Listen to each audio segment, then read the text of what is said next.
Hello, Andrea. Would you like to say hello? Hello, everyone. Thank you. Thank you very much for having me. I'm really, really happy to be here today. Thank you, Alice. Thank you for joining us. So finally, to get to my first question, Andrea, as I've outlined, you've dedicated your life to fighting against environmental crime. So environmental crime, as you told me earlier this week, is the fourth largest criminal industry in the world after drugs, counterfeit, and human trafficking. So it's obviously incredibly important that we're aware of the dangers of this industry and we study it. So can you tell us more about it? What do we mean by environmental crime and how do we deal with it? Yes, according to Interpol, is the fourth largest criminal enterprise in the world. So it's a big, big crime, up to $260 billion per year. And this, of course, includes not just poaching and wildlife trafficking, it includes also illegal fishing, illegal logging, the dumping of hazardous materials, and so on.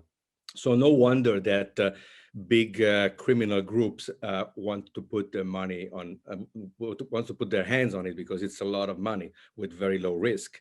So every time, wherever I go, I think it's time we recognize that environmental crime is now orchestrated, let's say, at the same level of complexity of as every other major criminal enterprise, and with serious, very serious socioeconomical and security implications. Unfortunately, for most countries, combating environmental crime is not really a priority, is not that important for various reasons, and so it remains overlooked and poorly understood. But environmental crime enriches international criminal groups to a point that you cannot believe. I will try today to explain you at what point, how much money they make from trafficking in nature, basically. So how to fight back? And this is exactly the problem. If you look at other global threats like narco trafficking, like organized crime, like terrorism, for example, intelligence is at the very heart of the strategy to fight back. You cannot dream to fight terrorism without intelligence. In the fight against environmental crime, intelligence is almost absent, actually absent. Everyone, media, donors, NGOs, public opinion, government officials, they're all focused on the two ends of the problem, on the two ends of the supply chain, the ground zero. So poaching and anti-poaching activities are very important, but they just buy time, they don't address the problem. Or the other end of the supply chain, which is advocacy and awareness. Let's talk to the consumers, let's change their minds. And it takes forever. And so far we failed. Nobody is actually putting his nose in the middle and going after the real enablers, the real drivers, the kingpins. And this is a problem. This is why we have been failing in the fight against environmental crime until now. Yeah, there's a lot in there. So we're hopefully going to try and unpack this all like throughout the rest of the session. But, can we just rewind a little bit? Like, how did you get into the environmental crime industry? And could you explain the path which has led to where you are today? Okay, so it was a very long, rich, circular journey in the sense that I got back where I started, but it took a lot of years to do that. I was born with a huge love for nature, for animals, and a huge desire to protect them. Since I was a child, for many, many years, for example, I remember I really, really wanted to become a ranger in Canada in a national park and working with wolves and bears. And this was already high school, so you can imagine the jokes, and it was not so easy. But so I got a master's degree in natural science at the University of Milano, and I started working for a foundation, Italian foundation, that I'm still on the board of that foundation after many years. But sometimes life takes you to new interesting direction, so to speak. And so to make a long story short, without never leaving conservation, I jumped into business. I did another master's degree in business. I launched one of the very first e-commerce companies in Italy back in the days. It was the beginning of shopping online. From that technology, I went into other technology more related to security, intelligence, homeland security, the fight against terrorism and organized crime. And I did that for many years. So I worked with a lot of agencies, a lot of government officials, until 8-9 years ago, when I was in Kenya for a job, for a security assignment. And it was right in the middle of the elephant crisis, poaching crisis. International traffickers and poaching syndicates were killing 35, 40,000 elephants every year for the ivory trade. And I thought, it's time to go back to where I started. I was unhappy, and I said, okay, let's leave everything and let's create a new NGO. But what? Which NGO? I didn't want to copy anyone, so I thought, let's merge. Let's try to merge all my career, all my life experience, all my contacts and networks into a new NGO and try to create. That was my, and still is my obsession, to create the first intelligence agency for Earth, because I think Earth deserves and needs an intelligence agency to fight for it. And so fast forward today, I have a small but incredible team made up, as you said, of former FBI, former CIA, incredible people who have been fighting El Chapo, ISIS, Al Qaeda, you name it, cyber experts, undercover, and together we try to stop the most important traffickers of nature in the world.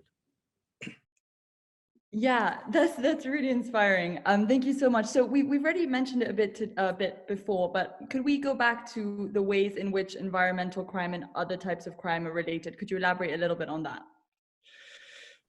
Yes, this is a very important point. It's called convergence, and it's called convergence because there's a convergence of different crimes, basically, in the hands of different people, of the same people. Sorry, and this happens, of course, at the top level of the supply chain. Okay, it doesn't happen on the ground. Of course, on the ground, usually you find poor people, poachers, illegal fishermen, local communities. I call it the temptation factor, meaning the trafficker arrives, it offers you four or five salaries, yearly salaries to kill an animal. It offers you 10 times you make in a month to fish a fish. Of course you do it, and I will do the same, I think.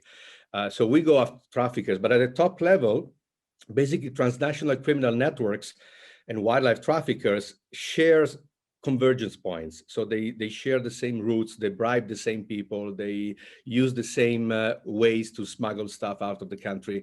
And to explain you better this concept, I will share with you a story that happened to us a few months ago. We were in Latin America. I cannot tell you which country because it's an active investigation. And we were finally, after many months of work, we got to a dinner with the most important wildlife trafficker in that country. And of course, our undercover team, they were fully wired, so they were filming and recording everything, undercover. And we started with this guy, and we talk about illegal seafood. He offered us almost 2 tons of shark fins that were available if we want shark fins and illegal timber. And we start talking about that. Then a second person arrived, and he introduced himself as the representative of the most important organized crime group in that country. And the conversation shift to money laundering. So the wildlife trafficker was explaining to us, he thought we were traffickers ourselves. This is how we get so close to these people. We pretend to be bad guys ourselves. He was explaining us how he does money laundering for the organized group. And then a third person arrived, and this person is a custom official working at the international airport, and his job is to facilitate any kind of smuggling in and out of the country, including human smuggling. So they start talking about human smuggling. So the conversation moved from wildlife trafficking to money laundering to human smuggling. And this is what convergence is. This is what the top of environmental crime looks like. You imagine, I think you understand that if you miss this level, you're blind. You are a Boy Scout. You are chasing poachers or illegal fishermen, while the top drivers, the top kingpins, do whatever they want to do, and they are very comfortable, actually. So this is why it's very important to understand the interrelation between environmental crime and other crimes. And probably one of the most important thing I can tell you today is that there are now around the world many issues that we still call environmental issues or conservation issues, when in reality they became criminal issues. They are criminal issues. with conservation implication, of course, but they're criminal issues. And so we should approach them with a different mindset, a different skills, and different professionals. Yeah, thank you so much for that story. That's really, really interesting. And I think knowing sort of what your organization does, like obviously you can't actually make the arrests, but the methods that you have to like reveal these people are really, really interesting and really crucial to your work. So we have a question that I think links on really well. As someone asked, how can your organization enforce the rules on the field? Do you liaise with the local police forces? In many countries, there is also the issue of government corruption, which obviously is the case in Sea of Shadows and a lot of other countries you work in, which ends up in your way. So what is your sort of take on that? Yeah, we we usually, when we work in a country, we never tell government agency that we are in a country. We are ghost, and we remain ghost for a long time until we feel safe, and for sure until we have certain kind of teams deployed in the country. So we start revealing ourselves only when the teams, the undercover teams, leave the country. And while we're doing what we're doing, we actually spend a lot of time in understanding whom we can trust. So when we get to the sharing part, when we have to deal with law enforcement, okay, whom we can share, because you can share information with the wrong officer or with the wrong office, corrupt, and you throw away everything. But also you can share information with someone who is not corrupt but is lazy, so is usually useless, or is an honest guy surrounded by crooks, also not good. So it takes a lot of time and a lot of networking to understand, okay, who we can trust. And usually we do that. But because this crimes are most of the time international, and uh, we're going after international traffickers, very often we manage to interface and to share information with other law enforcement agencies from other countries, for example, United States. So we share a lot of information with at least 3, 4, maybe 5 law enforcement agencies in the United States, and they can act on these people, sometimes even in that country, but certainly when they transit to the United States, because many of these guys use the United States as a proxy or as an end market. And that's why it's important for us to always find what we call US nexus, so a link to the United States, so the US can act. Sometimes it takes time, but for example, I was, this is one of my, probably it made my year this year, a month ago in November, after you saw a bit of Sea of Shadows. So after 2 years of sharing information with the Mexican authorities, for the first time last month, Mexican authorities conducted some serious raids and arrested important seafood traffickers and totoaba traffickers in Mexico based on our information. So sometimes they do it. They need a lot of pressure. About 2 years ago in Thailand, the Thai authority arrested 2 of the most important traffickers in Asia, again, because of our work. But I can tell you also of cases that nothing happened, unfortunately, because they just didn't want to act. It happens as well, but we do our job anyway. Okay, yeah, I'm just looking through the chat because there are a lot of questions. There's now a discussion about the lessons from the Silk Road in China of the past that might be useful in the 21st century, including the Belt and Road. Do you have any thoughts about that? Do you know? Yeah, well, this is a gigantic project of the Chinese government, basically, not to recreate the ancient Silk Road. So basically, they want to connect a lot of countries around the world from a commercial point of view, from a logistic point of view. So it goes, of course, it ends in China, but it goes through Africa and Europe and Latin America.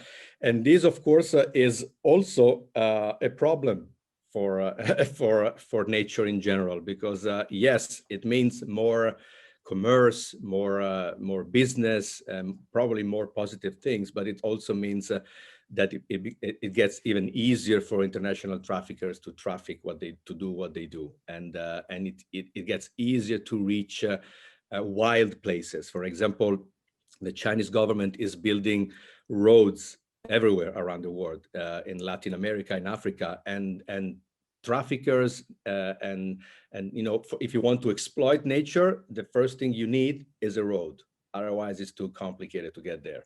So it's our positive development, I'm sure, for certain countries, but it's also a problem. Right. Okay. Just moving back a little bit to the question of methods. I know obviously you mentioned that the Earth League International was the first people to do this kind of work, but now, Interpol also has environmental crime unit, as do the UN and Homeland in the US. So how is the work you do different? Is it complementary? Is it or is it different in a way? It's complementary because none of them do intelligence gathering and undercover operation. None of them. Why? Because it's dangerous, it's complicated, and you piss off a lot of countries and a lot of people, of course. So if you are an entity like Interpol or UNODC, you have always to remain, your role is very diplomatic, of coordination. It's a very important role, of course, but you cannot start spying in another country. Of course, it's impossible. If you are an NGO, for example, big NGOs, they deal with environmental crime, but not from an investigative and intelligence gathering point of view. They do capacity building and training, and they provide equipment, and they do conference, all very important things, but they cannot do intelligence gathering and undercover operation. Otherwise, they will be kicked out from every country they have an office and stuff. So yes, our role is complementary, meaning we are, sometimes I define ourselves like fact finders. We go in, we put our nose in the dirt, and we come back with facts, not with rumors, not with I hear that, with facts backed by video, photo, documents, and so on. So, and then someone else can do something about it with our facts. So in other words, we are sort of law enforcement and justice accelerators, because with our work, they can do things faster if you are a law enforcement agency, for example. Yeah, I think this is really the methods you use are really crucial, and thinking about the wider issue of sustainability and sort of conservation that we've been talking about today. We have a question here which I believe is quite linked, and then we'll sort of the marine conservation organization Sea Shepherd Conservation Society, that is featured alongside you in Sea Shadows, became controversial due to their hands-on approach in intercepting vessels and sort of knocking against vessels. And I believe that the main guy is sort of couldn't leave the US for multiple years because they wanted to arrest him. Paul Watson, yeah. Yeah, Paul Watson, exactly. So what is your view on the method through which these associations must take conservation action, like more widely? We are way more stealth. And that's why when you, and that's also an issue, actually, by the way, from a fundraising point of view, because you watch Sea of Shadows, you remember Sea Shepherd, but you don't understand who we are. Because when we are in a country, we cannot go around with a flag and with a logo, of course. We have to remain as hidden as possible. Sea Shepherd, like other organizations, their core business is anti-poaching. So they're ground zero, and they try to keep the animals alive. Basically, they try to buy time. And if you remove nets, it's very important to remove nets, for example, like as they do, but don't forget that the same night they put back more nets in the sea. So it's a never-ending job. You do it because you have to do it, but you do not address the problem. You're not going to the core of the problem, because the real enablers and drivers are far, far away from the nets, even in another country. So I don't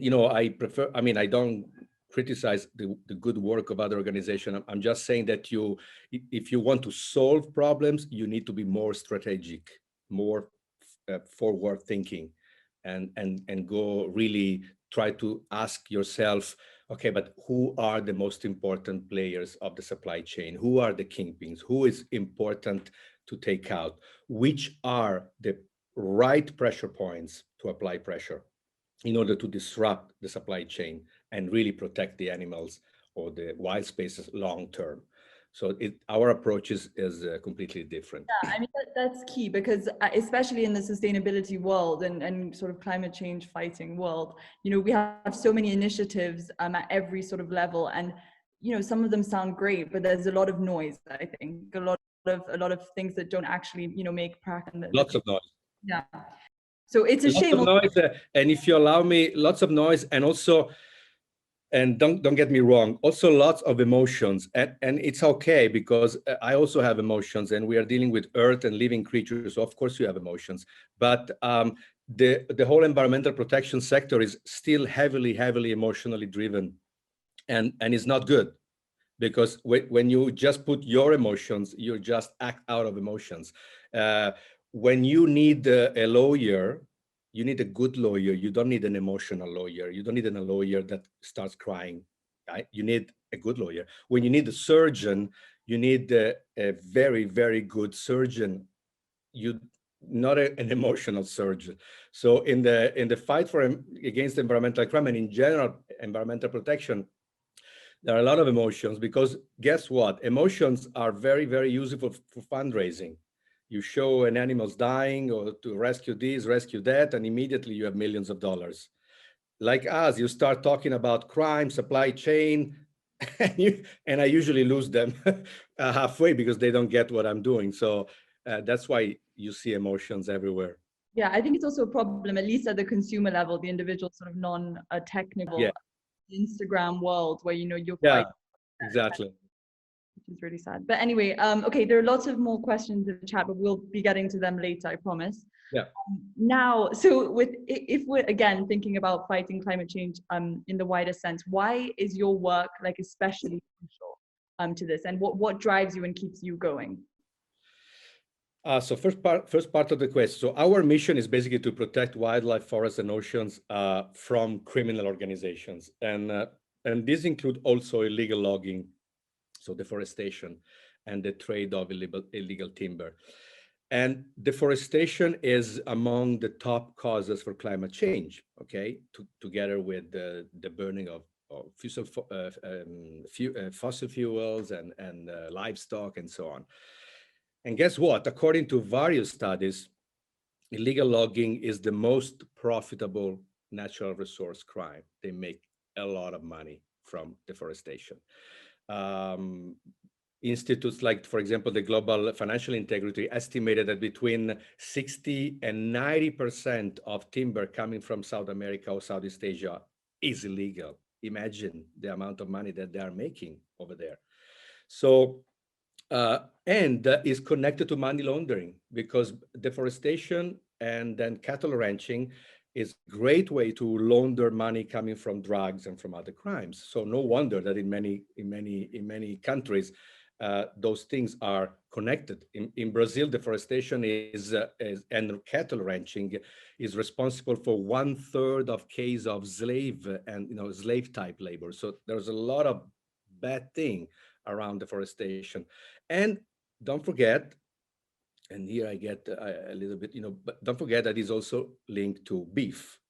So you see deforestation, climate change, crime, beef, because the practical way to secure land holdings in many countries is to deforest for cattle pasture. So you want to hold the land for the future, you have to show that you are clearing the jungle because you want to put cattle for beef.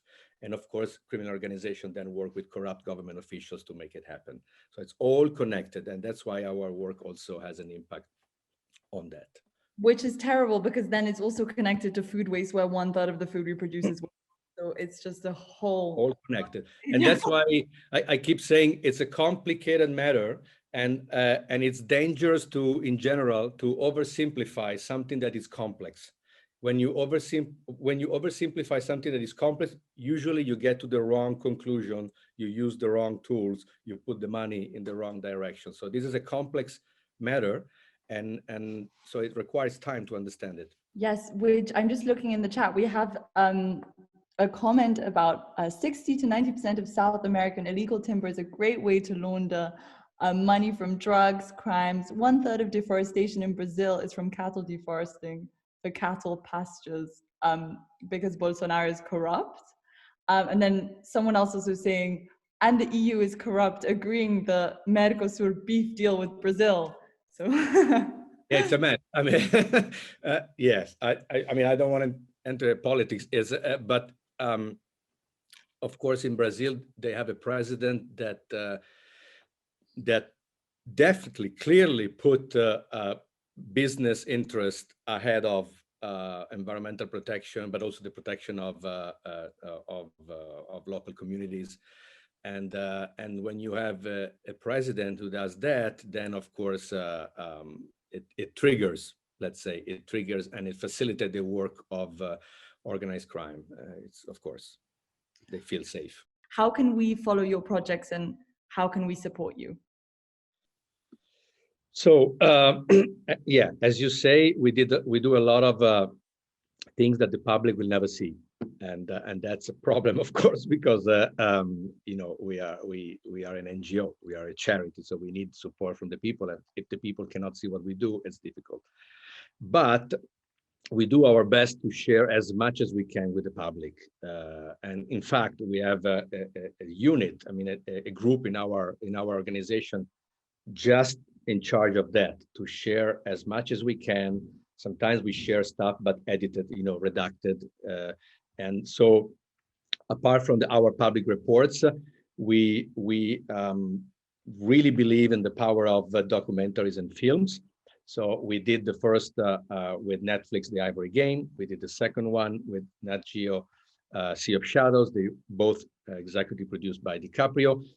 I'm happy to tell you, and this is the first time I share this news because it happened last week. So we just closed an agreement with a very important film production company in the state, Cross Creek Picture, for the development and production of a third documentary series, this time entirely about us. So there will be time to explain exactly what we do. I hope we'll start production as soon as possible, early next year. We also planning to do a fiction.